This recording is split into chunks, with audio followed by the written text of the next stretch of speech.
Iran में ₹1.5 का 1 litre petrol मिल रहा है, तो फिर ईरान में प्रोटेस्ट महंगाई, बेरोजगारी और इकोनॉमी को लेकर क्यों हो रहा है, जिसमें इजराइल और यूएस को इंटरवीन करना पड़ा। इस बीच में एक रील बड़े वायरल हो रही है जिसमें ईरानी शख्स ये दावा कर रहा है और एक शॉप पे जाके वो दिखाता है कि अंडे, दूध और तेल उसने लिया, लगभग ₹220 के आसपास बिल बनता है। तो हमने जब इसमें बातचीत करने की कोशिश की, हमें पता चला कि वो ईरान के एक बहुत बड़ी यूनिवर्सिटी है, अल मुस्तफ़ा इंटरनेशनल यूनिवर्सिटी, उसके लेक्चरर हैं ज़मीर अब्बास जाफरी, और हमने उनसे कांटेक्ट करने की कोशिश की। आज हमारे साथ ख़ुसूसी मेहमान है ईरान से, जो हमसे बात करेंगे और बताएंगे कि प्रोटेस्ट के पीछे की क्या स्ट्रेटेजी थी यूएस और इजराइल की। अगर महंगाई नहीं है तो फिर ये क्यों एक प्रॉक्सी प्रोटेस्ट चलाया गया ईरान की रजीम के ख़िलाफ़, जिस प्रोटेस्ट में ये स्लोगन लगे कि हम चाहते हैं कि ईरान की रजीम चेंज हो जाए। मेरे साथ बात करने के लिए हैं ज़मीर अब्बास जाफरी, ईरान से हैं, लेक्चरर है अल मुस्तफ़ा इंटरनेशनल यूनिवर्सिटी, जो ईरान की बहुत बड़ी यूनिवर्सिटी है। आपका बहुत बहुत शुक्रिया टाइम देने के लिए। हालांकि ईरान में इंटरनेट बंद है। आपकी एक रील बहुत तेज़ी से सोशल मीडिया पे वायरल हो रही है जिसमें आप बहुत सारा सामान ख़रीदते हैं। अगर हिंदुस्तान में उतना सामान हम ख़रीदें, लगभग ₹700-800 का बिल आएगा, और जब आप वो सामान ख़रीदते हैं ₹220 के आसपास बिल आता है। तो फिर ये प्रोटेस्ट क्यों हो रहे हैं महंगाई, बेरोज़गारी और इकॉनमी को लेके, अगर वहाँ पे पेट्रोल ₹1.5 का लीटर है जबकि इंडिया में पेट्रोल ₹120-130 का लीटर है।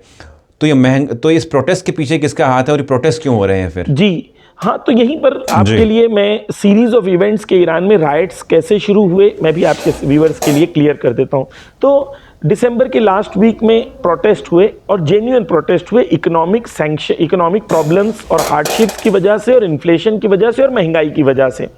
अब आप आते हैं दूसरे हिस्से की तरफ कि ईरान में जब प्रोटेस्ट शुरू हुए तो पहला प्रोटेस्ट जेन्युइन था, लेकिन कुछ दिनों के बाद माइक पॉम्पियो, जो अमेरिकन ऑफिशियल हैं, पहले एक्स ऑफिशियल्स हैं, पावरफुल पोजीशंस पे रह चुके हैं, उन्होंने ट्वीट किया कि ईरान में मोसाद के एजेंट्स और CIA के एजेंट्स वेपन्स के साथ मौजूद हैं, आप प्रोटेस्ट करें, आपको सपोर्ट किया जाएगा। वहाँ से मोसाद ने ट्वीट किया कि हमारे एजेंट्स ईरान में मौजूद हैं, और सिर्फ ये लफ्ज़ों की बात नहीं है बल्कि हकीकत में ऑन ग्राउंड हमारे लोग मौजूद हैं। चैनल 14 जो इजराइल का एक ऑफिशियल न्यूज़ चैनल है, पॉपुलर न्यूज़ चैनल है, उस पर तमाम डिफेंस एक्सपर्ट्स और एनालिस्ट ने आके कहा कि हमारे पास वेपन ट्रेंड ईरान में हमारे एजेंट्स मौजूद हैं। तो उसके बाद ट्रंप ने भी कहा कि अगर आप ऐसा करोगे तो हम हमला करेंगे। तो तकरीबन क्लियर हो गया कि इसके अंदर फॉरेन गवर्नमेंट्स इन्वॉल्व हैं। अब प्रोटेस्ट जब शुरू हुआ तो इनिशियल जेन्युइन था, आहिस्ते आहिस्ते उसके अंदर नकाबपोश मोसाद के एजेंट्स दाखिल होते हैं और ये लोग वेपन्स के साथ आते हैं, प्रोटेस्ट को वायलेंस में तब्दील कर देते हैं। आहिस्ते आहिस्ते प्रोटेस्ट जो है कंट्रोल की हालत में था, लेकिन 8 जनवरी को आके इन्होंने ऐलान किया, तमाम जो ईरान के मुखालिफ ताकतें हैं, 8 जनवरी को उन्होंने ऐलान किया कि हम बड़े लेवल पर कुछ करने वाले हैं। और 8 जनवरी को टेररिज्म के हमले ईरान में होते हैं, मशीन गन्स के साथ और हैवी वेपन्स के साथ लोग रास्ते पे आते हैं। कुछ लोग जो डेफिनेटली मोसाद के एजेंट्स थे या CIA ट्रेंड लोग थे, और इन लोगों ने आके लोगों पे हमला किया। एक 3 साल की बच्ची जो है जिसका नाम मेलिना था वो मारी गई, एक 8 साल की लड़की जिसका नाम अलीना था वो मारी गई। तो इस तरीके से बूढ़ों को घरों से निकाल के मारा गया, रास्ते पे चलने वाले लोगों पर गोलियां चलाई गई। तो ईरान ने इसको टेररिज्म अटैक कहा है, ना कि प्रोटेस्टर का अटैक। 8 जनवरी को जब ये विजुअल्स आए कि 50 से ज़्यादा मस्जिदें जलाई गई। ईरान एक शिया मुल्क है, यहाँ पर 7वें इमाम मूसा काजिम के बेटे इमाम रज़ा हैं, जिनका बहुत बड़ा रोज़ा है मशहद में। उन्हीं के एक भाई हैं, कज़िन भाई हैं उनके एक, वो उनका रोज़ा जो है सब्ज़ कबा के नाम से, उनका पूरी मज़ार को जला दिया गया। तो डेफिनेटली इसके अंदर बैंक्स जलाए गए, इनके अंदर जो हैं बैंक्स जलाए गए, और उसके बाद इसके अंदर शॉपिंग सेंटर्स पे हमले हुए, यानी फरावान टेररिज्म, हत्ता लोगों को लिंच किया गया। जब 8 जनवरी को ये हुआ तो ईरान की आवाम को ये समझ में आ गया कि ये प्रोटेस्ट नहीं है, ये फॉरेन बैक्ड कोशिश है कि ईरान को टुकड़ों में बांटा जाए। अब यहीं पर मैं आपके सामने दूसरा पॉइंट भी क्लियर कर दूं कि 8 जनवरी को ईरान में ब्लैकआउट कर दिया गया इंटरनेट का। रीज़न ये था कि इंटरनेट के ज़रिए से तमाम ये अनासिर जो ईरान में राइट्स कर रहे थे, टेररिज्म कर रहे थे, ये कंट्रोल कर रहे थे। ईरान में जो इंटरनेट का ब्लैकआउट हुआ वो दूसरे इंटरनेट के ब्लैकआउट से डिफरेंट है। ईरान में विद इन ईरान तमाम एप्लीकेशंस और तमाम वेबसाइट्स वर्क कर रही थी, जैसे बैंक के एप्लीकेशंस हो, टैक्सीज लेना हो, ये तमाम चीजें ईरान में वर्क कर रही थी, लेकिन फॉरेन इंटरफियरेंस को ब्लॉक कर दिया गया है। यानी पूरे ईरान में फॉरेन कोई भी एप्स या कोई भी साइट्स नहीं चल रही थी, लेकिन तमाम इरानियन काम वाली ऑर्गेनाइजेशंस और वेबसाइट्स चल रही थी। ये करना जरूरी था, क्योंकि इसके बगैर उस टेररिज्म को इस तरीके से कंट्रोल नहीं किया जा सकता था। जी, अभी आप ईरान के अंदर रह रहे हैं, तो ईरान के अंदर क्या हालात हैं? क्या वही हालात है जो इंटरनेशनल मीडिया सबको दिखा रही है, या हालात कुछ और है, तस्वीरें कुछ अलग कह रही हैं? जो ग्राउंड में हालात है वो क्या है अभी ईरान की? देखिए, ईरान के अंदर मैंने आपके साथ कल वीडियो शेयर किया, और ख़ुद मैं आज 16 जनवरी को मैं एक बाज़ार में गया था। ईरान में जो हालात बिल्कुल नॉर्मल है। इंटरनेट ब्लैकआउट है, क्योंकि इंटरनेट के ज़रिए से फॉरेन गवर्नमेंट्स जो इन्फिल्ट्रेशन करना चाह रही थी उसको ब्लॉक कर दिया गया है। लेकिन with in Iran everything is normal. मैं आपके साथ नॉर्मल वीडियोज़ भी शेयर करूँगा जो आज मैंने ड्राइव किया है, और अतराफ में मेन सिटी सेंटर के वीडियोज़ हैं, और इंटरनेट पे आप सर्च करेंगे तो आईरिप की वेबसाइट पे सारी आपको मिल जाएंगी। ईरान में स्थिति नॉर्मल है, कोई प्रॉब्लम नहीं है। और जो मीडिया कराची और लाहौर पर कब्जा कर रहे थे रात को, वही मीडिया हैं जो कह रहे हैं तेहरान गिर गया, मशहद गिर गया। ये आप जानते हैं कि मीडिया की आज की वैल्यू ये है कि पान की दुकान में बैठने वाला पान वाला जो बात बोलता है, लोग उस पर ज़्यादा ट्रस्ट करते हैं, ये मीडिया वालों से ज़्यादा। आप ये बताइए कि आप ईरान में रह रहे हैं, जो प्रोटेस्ट ईरान में हुए, और ये बताया जा रहा है कि वो जो रजीम चल रही है उसके खिलाफ प्रोटेस्ट चल रहे हैं, एक आम ईरानी किसके साथ है? जो प्रोटेस्ट चल रहे हैं उनके साथ है, जो सरकार वहाँ की उनके साथ है? जी देखिए, प्रोटेस्टर्स और स्टेट अलग नहीं है, क्योंकि ईरान एक डेमोक्रेटिक मुल्क है। यहाँ प्रेसिडेंशियल इलेक्शंस होते हैं, लोगों का हक है, यहाँ पर बेसिक फंडामेंटल राइट्स है प्रोटेस्ट करने की। इसलिए जब प्रोटेस्ट हुए तो आयतुल्लाह खामेनी ने कहा प्रोटेस्टर्स का हक है प्रोटेस्ट करना। और जब प्रोटेस्टर्स ने प्रोटेस्ट किया तो यहाँ के प्रेसिडेंट ने यहाँ के रिजर्व बैंक के हेड को चेंज भी किया। आयतुल्लाह खामेनी ने कहा कि नहीं, आपका हक है प्रोटेस्ट करना, लेकिन राइट्स करना आपका हक नहीं है।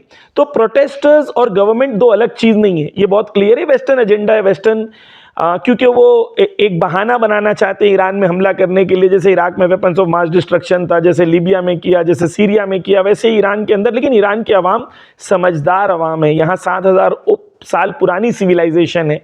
यहाँ पर रिलीजन का रोल, शिया मजहब का रोल, करबला का रोल बहुत इंपॉर्टेंट है। ये लोग दुश्मन नहीं समझ पाते हैं।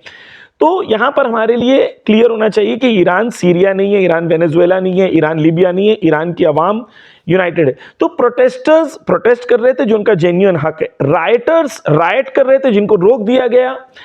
और 12 जनवरी को, जैसा मैंने आपसे कहा, कि 1 करोड़ से ज्यादा लोग रास्ते पे आए और उन्होंने आके कहा हम हुकूमत के साथ हैं। अब इसके बाद कोई कहने की बात नहीं रह जाती कि ईरान की आवाम या जनता किसके साथ है। वीडियो फुटेजेस मौजूद हैं हजारों लाखों की तादाद में, जहां पर लोगों ने आके कहा कि हम ईरान की हुकूमत के साथ हैं, अमेरिका और इसराइल के मुखालिफ हैं। जी, आप ये बताइए कि ये भी दावे किए जा रहे हैं कि जब ईरान में प्रोटेस्ट भड़के और ईरान की सरकार ने वहाँ पे इंटरनेट ब्लैकआउट किया, जितने भी ईरान की आवाम थी उनको घरों के अंदर बंद किया, जुल्म किया, तो क्या ये दावे सही है? जिस तरह से मीडिया ने खबर दिखाई कि पूरा ईरान में इंटरनेट ब्लैकआउट किया गया, ईरानियों को अंदर रखा घरों में और जुल्म हुआ उन पर, क्या ये सही दावे हैं या ये खबरें भी फेक हैं? जी, इंटरनेट ब्लैकआउट का दावा सही है कि इंटरनेट ब्लैकआउट किया गया है। और मैंने कहा इंटरनेट 2 हिस्सों में, with in Iran internet is working fine. आपके टैक्सी ऐप्स हों, बैंक ऐप्स हों, तमाम चीज़ें जो हैं वो चल रही हैं, उसमें कोई प्रॉब्लम नहीं है। लोग पेमेंट्स कर सकते हैं, रिसीव कर सकते हैं, तो नॉर्मल लाइफ डिस्टर्ब नहीं हुई है। फॉरेन की ऐप्स जो थे, जो इस्तेमाल किए जा रहे थे ईरान में राइट्स कराने के लिए, उनको बंद कर दिया गया। नेचुरल सी बात है, उन्हें बंद करा जाना चाहिए, तो उन्हें बंद कर लिया गया है। और ईरान की सिक्योरिटी ने बहुत लोगों को मारा। वंस अगेन एक फॉल्स फेक नैरेटिव है जो वेस्टर्न प्रोपेगेंडा करता है। आप देखें, तकरीबन ईरान में 130 से ज़्यादा गवर्नमेंट ऑफिशियल्स यानी पुलिस और सिक्योरिटी वालों को मार दिया गया।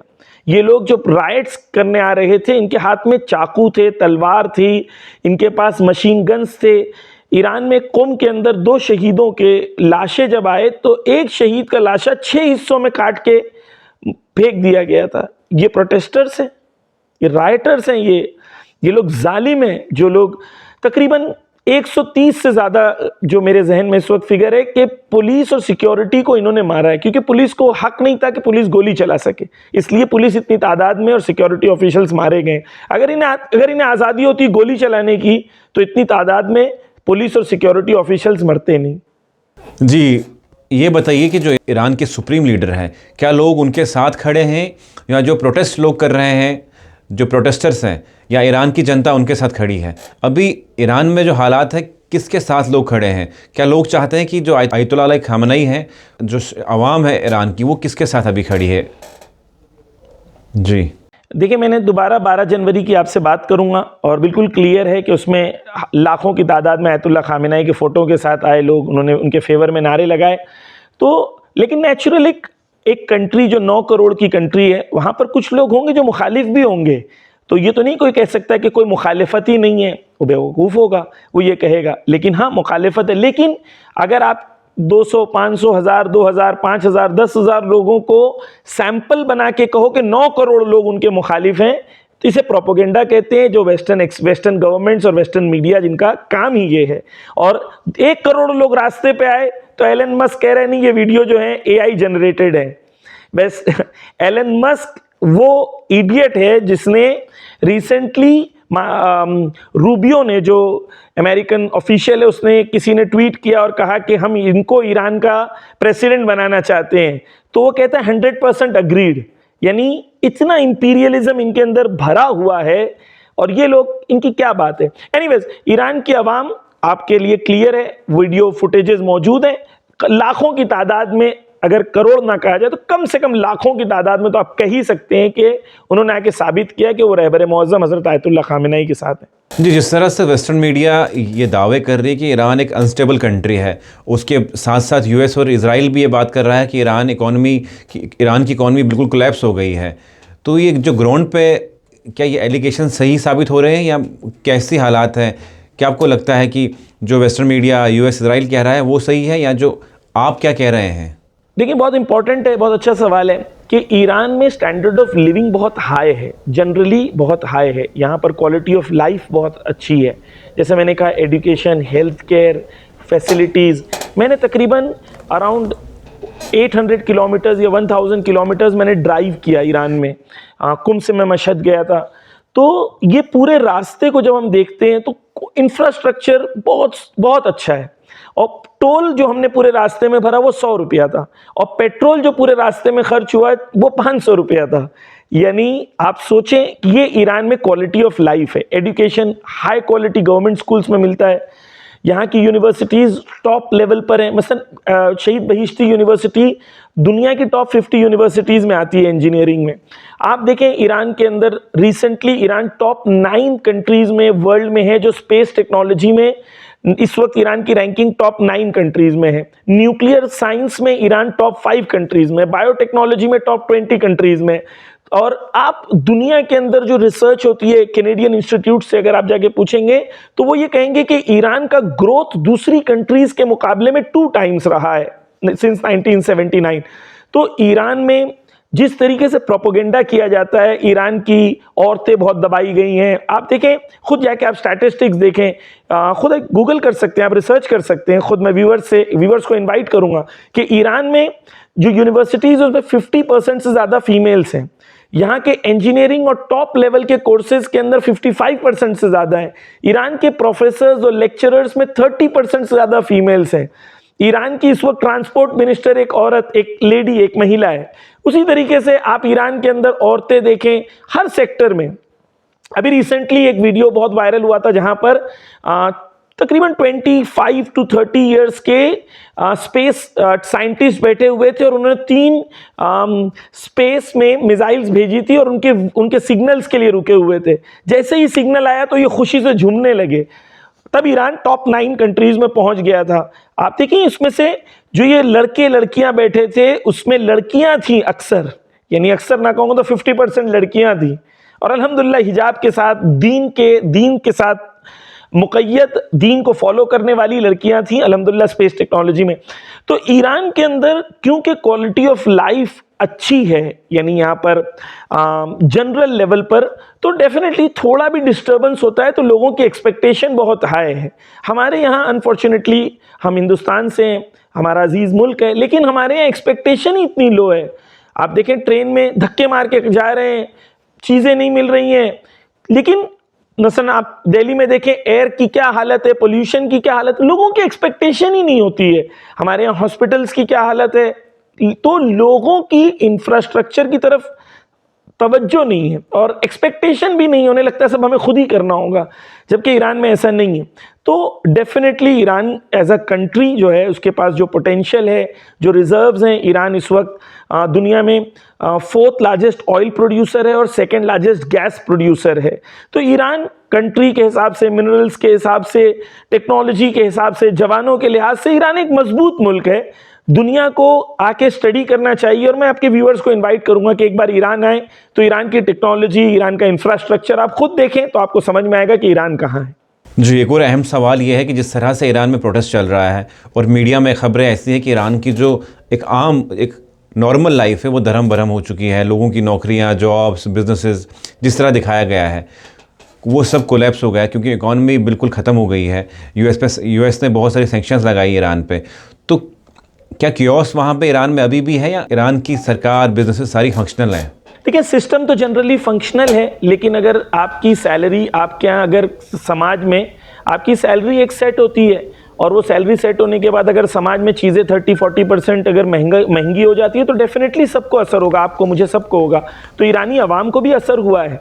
और जो प्रपोजल यहाँ पर बजट में रखा गया था उसमें 20% सिर्फ सैलरी का इंक्रीमेंट की बात की गई थी, लेकिन ये प्रोटेस्ट होने के बाद इसका पॉजिटिव असर ये हुआ कि 50% यहाँ पे सैलरी में ऑफिशियल्स के अंदर, गवर्नमेंट ऑफिशियल्स के अंदर, और नेचुरली फिर दूसरे इंस्टीट्यूशंस भी वैसे ही करेंगे।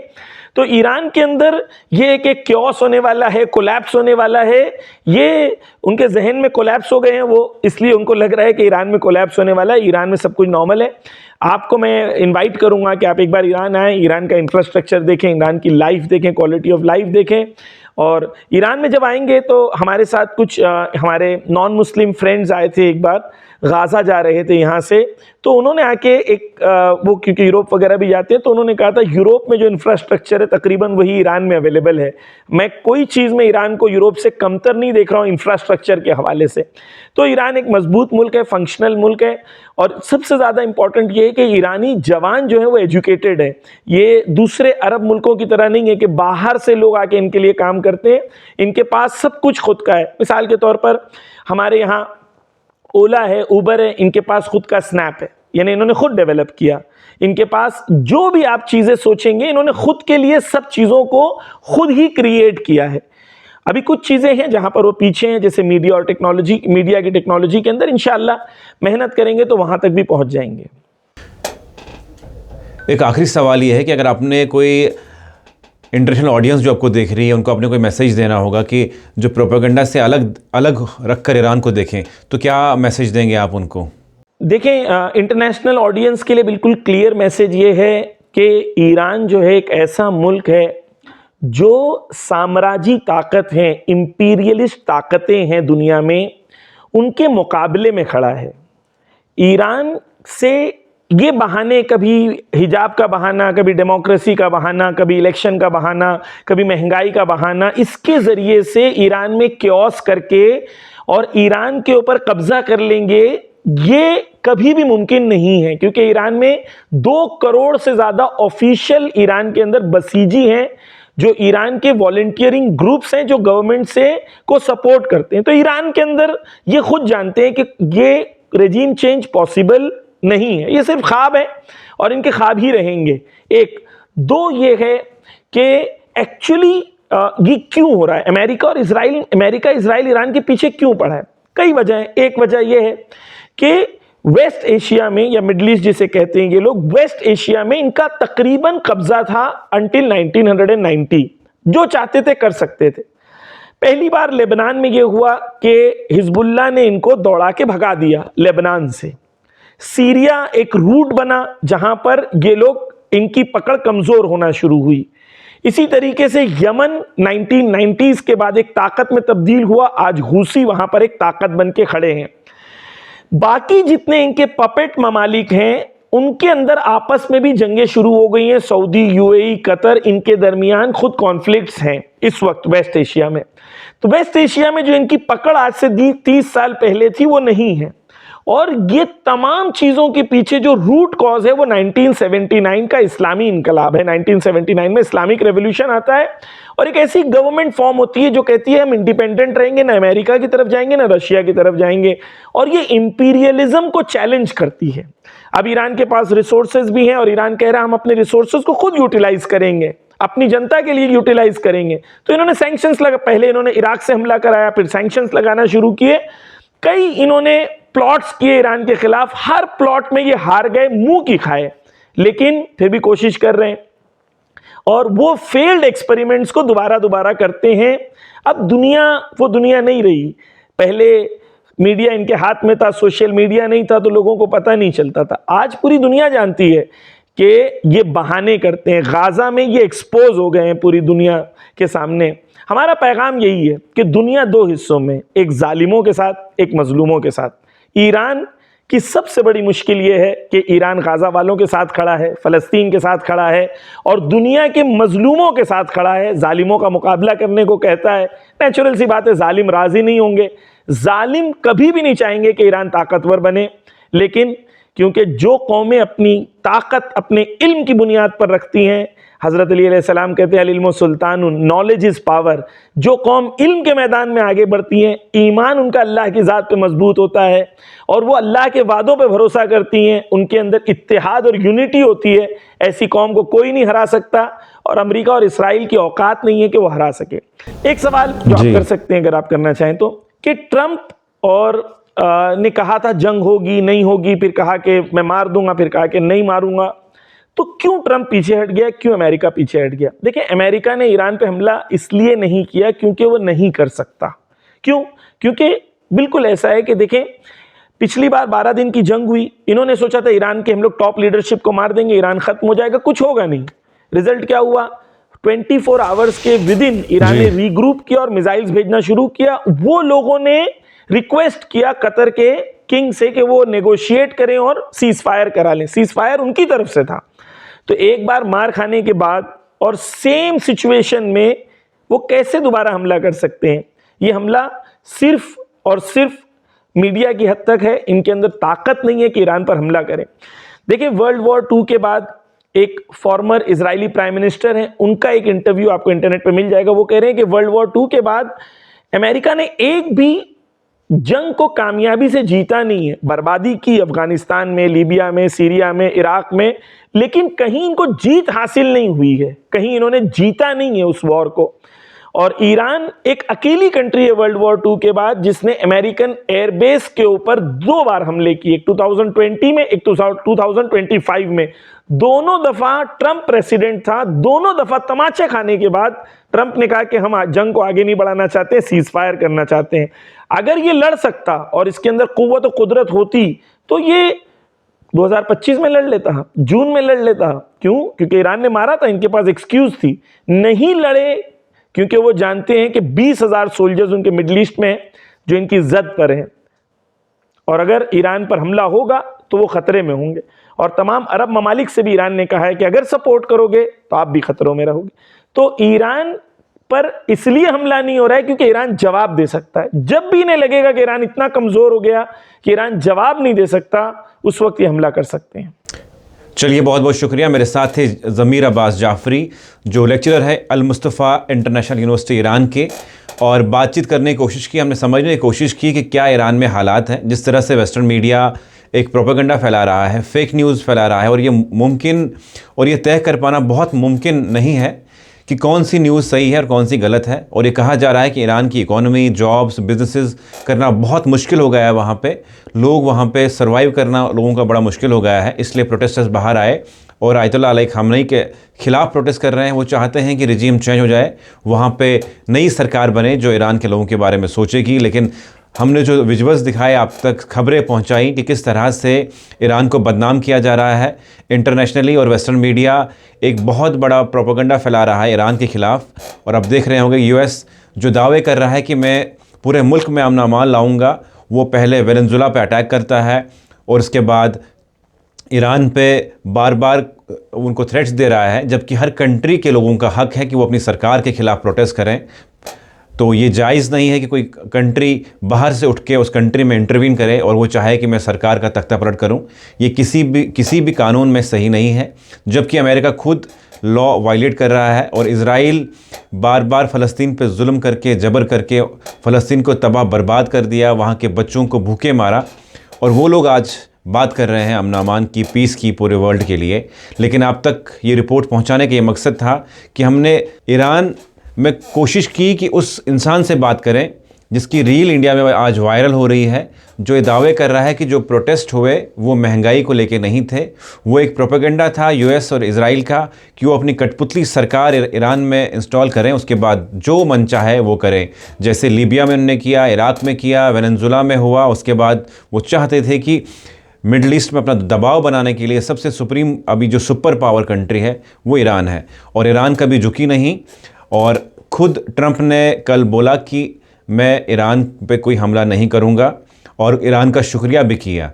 तो ये रिपोर्ट थी। आप इस रिपोर्ट को किस तरह देखते हैं और जो वेस्टर्न मीडिया प्रोपेगेंडा फैला रहा है उसको किस तरह देखते हैं, कमेंट सेक्शन में ज़रूर लिखिएगा।